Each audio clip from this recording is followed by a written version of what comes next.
Hello बच्चों, let's read the question here. What is rDNA? तो इस क्वेश्चन का जो की कॉन्सेप्ट है वो है हमारा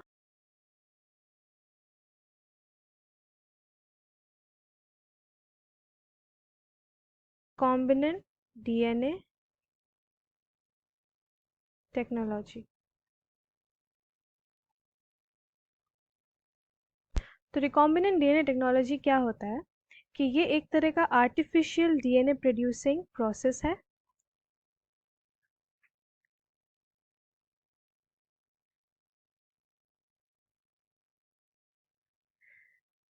जिसमें हम डिफरेंट सोर्सेस से जेनेटिक मटेरियल यानी डीएनए को कंबाइन करते हैं।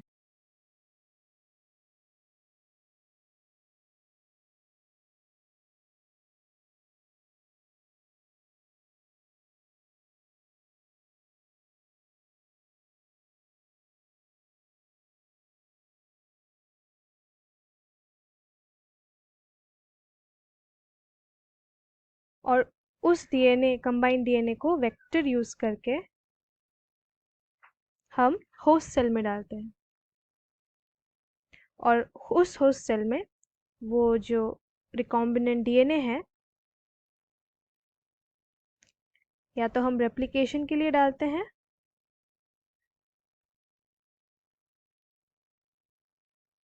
या तो हम प्रोटीन फॉर्मेशन के लिए डालते हैं।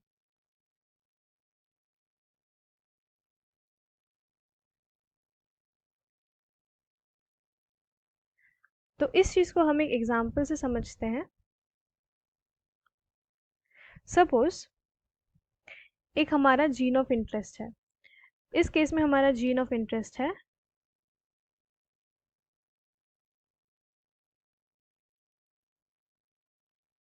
वो है इंसुलिन,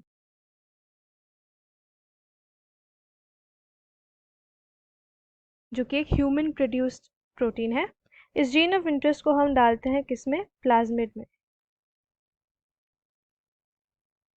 कैसे डालते हैं प्लाज्मिड में? प्लाज्मिड एक सर्कुलर डीएनए होता है जिसमें हम रिस्ट्रिक्शन साइट्स होते हैं जहाँ पे रिस्ट्रिक्शन एंजाइम आके एक्ट करते हैं और हमारा डीएनए का फ्रैगमेंट बन जाता है, डीएनए टूट जाता है बीच में से, जहाँ पे हम जीन ऑफ इंटरेस्ट को इंसर्ट कर सकते हैं। तो इस तरह से हमारा क्लोनिंग वेक्टर बनता है और इस क्लोनिंग वेक्टर को हम डालते हैं कहाँ? होस्ट सेल में।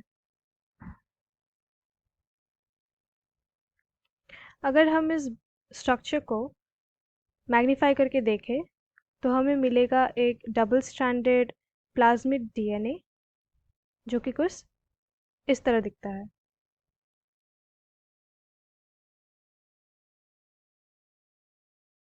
जिसमें हमारा जीन ऑफ इंटरेस्ट इंसर्टेड होगा। तो ये अगर हम देखें, जो जीन ऑफ इंटरेस्ट है वो हमारा ह्यूमन ओरिजिन या प्रोड्यूस्ड है और ये जो हमारा प्लाज्मिड डीएनए है वो है हमारा बैक्टीरियल ओरिजिन का। तो इसी कॉम्बिनेशन को हम कहते हैं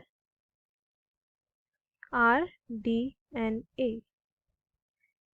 जैसे कि हम देख सकते हैं रिकम्बाइंड है ये पूरा डीएनए जो स्ट्रक्चर है। डीएनए, ये जो भी डीएनए स्ट्रक्चर बना है ये हमारा रिकम्बाइंड है। कैसे रिकम्बाइंड है? ह्यूमन ओरिजिन का इंसुलिन है इसमें और बैक्टीरियल ओरिजिन का प्लाज्मिड है इसमें।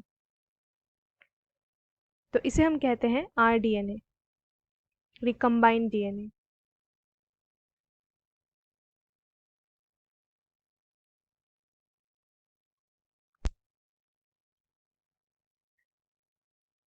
Hope you understood it well. Best of luck. Thank you.